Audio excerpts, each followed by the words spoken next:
녹음된 의문의 목소리, 그리고 거대한 SOS 구조 신호. 과연 그곳에선 무슨 일이 있던 것일까요?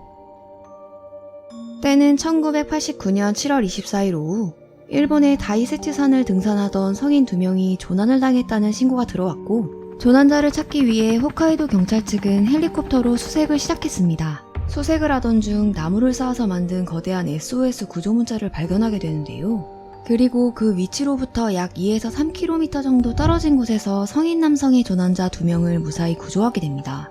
그런데 경찰 조사에서 조난자들은 SOS 구조 문자에 대해 전혀 모른다며 아는 게 없다는 대답을 하였고, 그 말을 들은 경찰들은 또 다른 조난자가 있다는 판단을 하고 다이세츠산을 다시 수색하게 됩니다.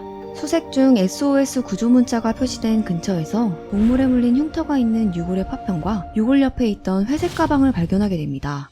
회색 가방 속에는 세면도구, 테이프 레코더, 여러 개의 카세트 테이프가 있었고, 그중 만화 관련 캐릭터 스티커가 붙어있는 카세트 테이프도 있었는데요. 그리고 이 테이프에는 의문의 남성의 목소리가 녹음되어 있었습니다.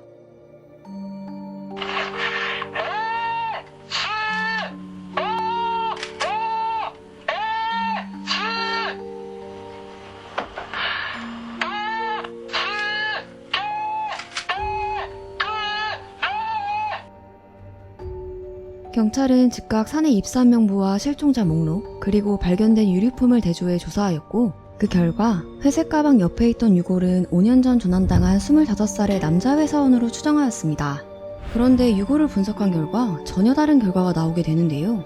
사망한 시기는 일치했지만 20, 30대 남짓의 키는 160cm인 A형 여성으로 밝혀졌습니다. 이로 인해 수사는 혼란에 빠졌는데요. 그럼에도 계속해서 수사를 하던 중 5년 전에 조난당한 남성에게는 연인이 있었고, 같은 날 산을 올랐다가 함께 행방불명되었음을 알게 되었습니다. 이후 유골의 DNA와 연인인 여성의 DNA를 대조하였고, 그 결과 서로 일치하다는 점도 밝혀냅니다. 그리고 경찰은 처음 유골이 발견된 곳 근처에서 남성의 면허증, 시계를 추가로 발견하였고, 또 다른 유골도 발견하게 되는데, 이 유골은 남자 회사원의 유골로 밝혀졌습니다. 그렇게 경찰은 회사원 커플이 등산 중 조난을 당해 구조 요청을 하였지만 구조되지 못하고 사망한 사건으로 잠정 결론을 내리게 됩니다. 이렇게 사건이 일단락되는가 했지만 사망한 남성의 가족들에게 유류품을 전달하면서 다시 대혼란에 빠지게 되는데요.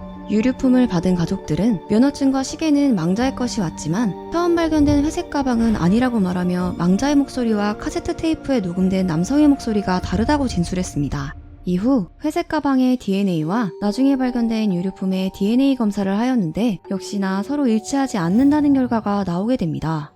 충격에 휩싸인 경찰들은 테이프 속 구조 요청에 신호를 보낸 남성이 회사원 남성이 아닌 제3의 인물이라는 결론을 내리게 됩니다.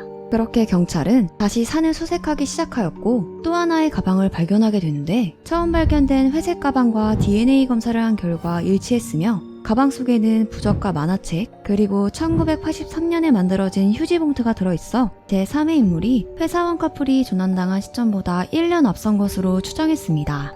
하지만 제3의 인물의 유골을 찾으려 수색했지만 끝내 발견하지 못하였고, 이후 웹사이트에서는 제3의 인물에 대한 여러 가설이 쏟아져 나왔는데요. 유류품 속 만화에 관련된 물품이 많은 것으로 보아 오타쿠 남성이 사회를 비관한 나머지 자살하려 했다는 가설과, 사람들에게 관심을 끌기 위해 SOS 구조 문자를 만들고 테이프에 구해달라며 조난당한 척 녹음을 한 뒤 그곳에 가방을 두고 사라진 사기극일 것이라는 가설 등이 있었습니다.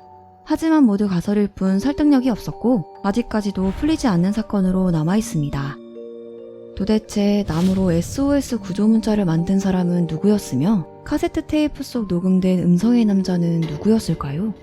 일본 최대의 미제 사건으로 남게 된 SOS 미스테리 조난 사건이었습니다. 지금까지 시청해주셔서 감사합니다.